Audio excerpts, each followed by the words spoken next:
你绝对无法想象，利用废弃材料就能制作出一款高端大气的空调冷气机。它的风力强劲，可以为你带来持续的清凉。接下来，我将与大家分享制作过程。首先，你需要寻找一个完好无损的废弃电脑、CPU、散热风扇和散热片。如果能找到高功率的散热风扇，效果会更好。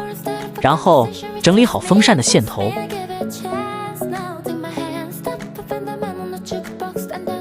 随后需要一块塑料板固定在散热器下方，然后需要找一个半导体制冷片，这个也叫热电制冷片，它是一种产生负热阻的制冷技术。当直流电通过2种不同半导体材料串联成的电偶时，在它的两端可分别吸收热量和放出热量，用它可以实现制冷目的。然后在塑料板上开一个方形口子，用来固定半导体制冷片。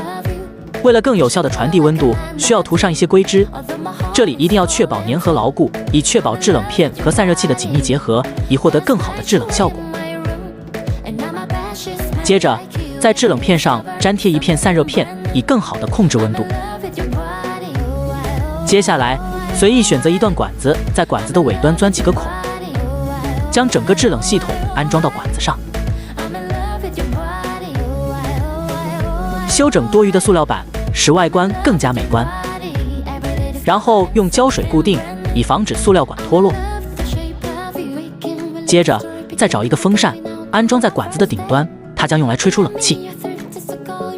另外，选择一个小插座，并将线路正确连接，安装在管子的侧面。随后就是安装一个小底座，一台能吹冷风的空调就做好了。测试一下，接入电源，此时整个设备开始吹出冷风，并且风的温度会逐渐降低，达到制冷的效果。至此，一款出色的空调冷气机就制作完成。大家怎么看这个制作？您可以在评论区发表您的看法。喜欢请点赞、收藏、转发，谢谢。